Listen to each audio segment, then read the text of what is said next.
దైవానుగ్రహంతో అందరూ బాగున్నారని ఆశిస్తూ రేపే అధిక మాసంలో వచ్చేటటువంటి పవిత్రమైన మహిమాన్వితమైన ఏకాదశి అండి. ఆ ఏకాదశి గురించి మనం వివరంగా తెలుసుకుందాం. విశిష్టత ఏమిటి, పూజను ఎలా ఆచరించుకోవాలి, ఈ ఏకాదశి వ్రత ఫలితాల గురించి కూడా మనం వివరంగా తెలుసుకుందాం. మన హిందూ ధర్మంలో ఏకాదశికి ఎంతో ప్రత్యేక స్థానం ఉంది కదా. అయితే అధిక మాసంలో వచ్చే ఏకాదశికి మరింత గొప్పదిగా పరిగణించబడుతోంది. అధిక మాసం కన్నా పురుషోత్తమ మాసమే అని పిలవాలండి మనం. ఈ మాసాన్ని స్వయంగా శ్రీ మహావిష్ణువే తన పేరుతో పవిత్రం చేశారని మన పురాణాలు చెబుతున్నాయి.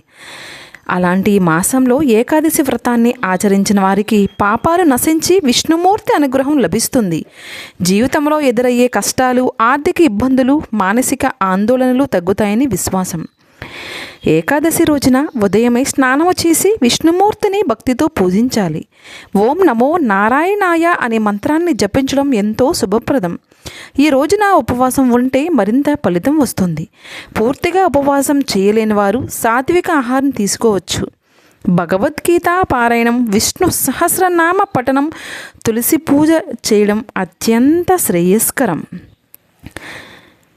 అలాగే పురాణాల ప్రకారం ఈ పురుషోత్తమ మాసంలో ఏకాదశి వ్రతాన్ని భక్తితో చేసిన వారికి విష్ణులోక ప్రాప్తిస్తుందని చెప్పబడింది. కుటుంబంలో శాంతి, సౌభాగ్యం, ఐశ్వర్యం పెరుగుతాయి. ఈరోజు దానం చేయడం కూడా ఎంతో మంచిది. అన్నదానం, వస్త్రదానం, గోసేవ వంటి పుణ్యకార్యాలు చేస్తే మరింత శుభ ఫలితాలు ఉంటాయి. ఈ అధిక మాసం పురుషోత్తమ మాసం ఏకాదశి మన జీవితాన్ని పవిత్రం చేసే ఒక దివ్య అవకాశం. అందుకే రేపు భక్తి శ్రద్ధలతో ఆచరించి మనం ఈ వ్రతాన్ని ఆచరించుకుందామండి. ఈ విశిష్టత ప్రాముఖ్యత గురించి వివరంగా తెలుసుకుందాం. పురుషోత్తమ అనుగ్రహం. అధిక మాసానికి అధిపతి శ్రీ మహావిష్ణువు పురుషోత్తముడు. అందుకే ఈ మాసంలో వచ్చే ఏకాదశి నాడు విష్ణుమూర్తిని పూజిస్తే మిగతా ఏకాదశుల కంటే 100 రెట్లు ఎక్కువ ఫలితం దక్కుతుందని నమ్ముతారు. ఈ పాప పరిహారం గురించి తెలుసుకుందాం. ఈరోజు భక్తితో ఉపవాసం ఉండి పూజలు చేయటం వల్ల తెలిసి తెలియక చేసిన సమస్త పాపాలు తొలగిపోతాయని పురాణాలు చెబుతున్నాయి.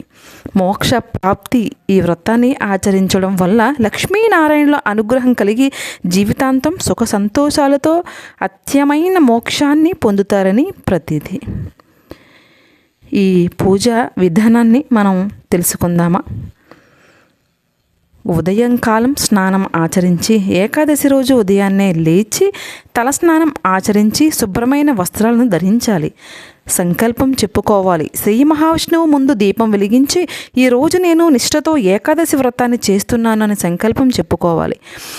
పూజ చేయడం విష్ణుమూర్తి లేదా లక్ష్మీనారాయణ విగ్రహాన్ని పటానికి పూజ చెయ్యాలి. తులసి దళాలు, పసుపు రంగు పువ్వులు, పండ్లు సమర్పించాలి. మంత్ర జపం. పూజా సమయంలో ఓం నమో నారాయణాయ లేదా ఓం నమో భగవతే వాసుదేవాయ అనే మంత్రాన్ని వీలైనన్ని ఎక్కువసార్లు జపించడం వల్ల, విష్ణు సహస్రనామాన్ని పారాయణం చేయటం వల్ల చాలా శ్రేయస్కరం. నైవేద్యం. పాలు, పండ్లు లేదా సాత్విక ఆహారాన్ని భగవంతునికి నైవేద్యంగా పెట్టాలి. పూజలో తులసి దళాల్ని తప్పక ఉపయోగించి స్వామివారి పాదాల వద్ద మనం ఉంచాలండి. అలాగే సంవత్సరంలో 24 ఏకాదశులు వస్తాయి. కానీ అధిక మాసంలో వచ్చినటువంటి అదనంగా వచ్చే ఈ ఏకాదశికి మరింత విశిష్టత ఉంటుంది. ఈ మాసాన్ని స్వయంగా శ్రీ మహావిష్ణువు తన మాసంగా స్వీకరించాడని పురాణాలు చెబుతున్నాయి కదా. ఈ మాసంలో చేసే జపం, తపం, దానం, పూజలకు అనేక రెట్లు ఎక్కువ ఫలితం లభిస్తుంది. ఒకప్పుడు ఒక రాజు ఎన్నో కష్టాలు అనుభవిస్తున్నాడు. రాజ్యంలో శాంతి లేక ప్రజలు బాధపడుతున్నారు. అప్పుడు ఒక మహర్షి వచ్చి అధిక మాస ఏకాదశి వ్రతాన్ని ఆచరించమని సూచించాడు. రాజు భక్తితో వ్రతం చేసి శ్రీ మహావిష్ణువును ప్రార్థించాడు. కొద్ది రోజుల్లోనే రాజ్యంలో సుఖశాంతులు నెలకొన్నాయి. ప్రజలు ఆనందంగా జీవించడం ప్రారంభించారు. ఇది ఏకాదశి వ్రత కథ. ఈ కథ ద్వారా మనకి ఎంత మహిమ అనేది ఉందో అర్థం చేసుకోవచ్చండి. అలాగే ఇక మనం పాటించవలసిన నియమాల గురించి తెలుసుకుందాం. ఏకాదశి రోజున రోజున అన్నం అస్సలు తినకూడదు. పూర్తి ఉపవాసం ఉండగలిగేవారు కేవలం నీరు లేదా తులసి తీర్థం మాత్రమే తీసుకోవాలి. అంత కఠిన ఉపవాసం చేయలేని వారు పండ్లు పాలు లేదా సాత్విక ఆహారాన్ని తీసుకొని ఒక పూట మనం ఉపవాస దీక్ష చేయొచ్చు. ఏకాదశి రోజు రాత్రి జాగరణ చేసి భగవన్నామ స్మరణ చేయడం విశేష ఫలితాన్ని ఇస్తుంది. మరుసటి రోజు ద్వాదశి ఉదయం పూజ ముగించుకొని బ్రాహ్మణులకు లేదా పేదలకు స్వయం పాకం దానమిచ్చి ఆ తర్వాత భోజనం చేసి ఉపవాసాన్ని విరమించాలి. దీనినే ద్వాదశి పారాయణ అంటారు. గమనిక: అధిక మాసంలో వచ్చే శుక్లపక్ష ఏకాదశిని పద్మిని ఏకాదశి అని కూడా పిలుస్తారండి. కృష్ణపక్ష ఏకాదశిని పరమ ఏకాదశి అని పిలుస్తారు.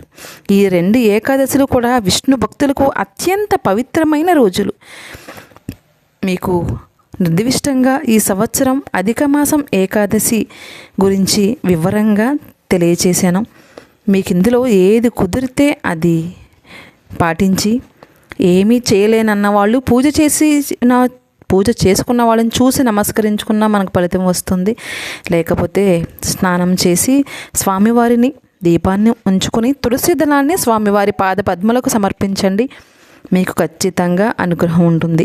ఈ వీడియో మీ అందరికీ నచ్చినట్లయితే కనుక ఒక చిన్న లైక్ చేయండి, షేర్ చేయండి, సబ్స్క్రైబ్ చేయండి.